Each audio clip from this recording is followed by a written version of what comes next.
சாய் பாபா இந்தியாவின் மிகப்பெரிய ஆன்மீக மகான். அவர் பிறந்த இடம், ஆண்டு ஆகியவை தெளிவாக தெரியவில்லை. ஆனால் அனைவரும் நம்புவது அவர் ஆன்மீகத்திற்காகவே பிறந்தவர், மனிதர்களுக்கு நன்மை செய்ய வந்தவர்.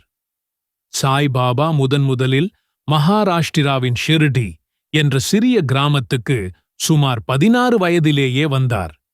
அவர் அங்கு ஒரு பழைய மசூதி போன்ற இடத்தில் ஒற்றையாக தியானம் செய்து வாழ்ந்தார்.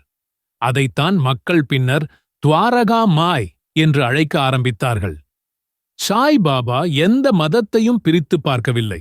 அவரின் முக்கிய போதனைகள் சப்கா மாலிக் ஏக், எல்லாருக்கும் ஒரே கடவுள், நல்லதை செய், பிறரை கஷ்டப்படுத்தாதே நம்பிக்கை, ஸ்ரதா மற்றும் பொறுமை, சபுரி, அனைவருக்கும் அன்பு, கருணை, சமத்துவம், உழைப்பை மறக்காதே, சோம்பேறி ஆகாதே. சாய்பாபா பல அதிசயங்களால் மக்களின் நம்பிக்கையை பெற்றார்.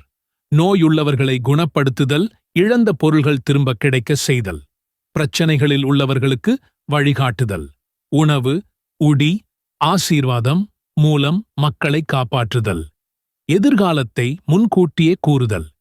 இவை காரணமாக ஆயிரக்கணக்கான மக்கள் ஷிர்டிக்கு வந்து அவர் தரிசனம் எடுத்தனர். பாபா எப்போதும் தியான தீபத்திலிருந்து கிடைக்கும் புனித சாம்பலை யூடி பக்தர்களுக்கு கொடுத்தார். நோய் குணப்படுத்தும், பயத்தை அகற்றும், பிரச்சனைகளை தீர்க்கும் என்று மக்கள் நம்பினர். சாய் பாபா 1918 அக்டோபர் 15 அன்று மகா சமாதி அடைந்தார்.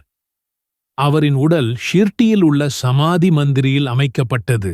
இன்றும் உலகம் முழுவதும் லட்சக்கணக்கான பக்தர்கள் அவரை தந்தை போல நம்பி வந்து அருள் பெற்றுக்கொண்டு செல்கிறார்கள்.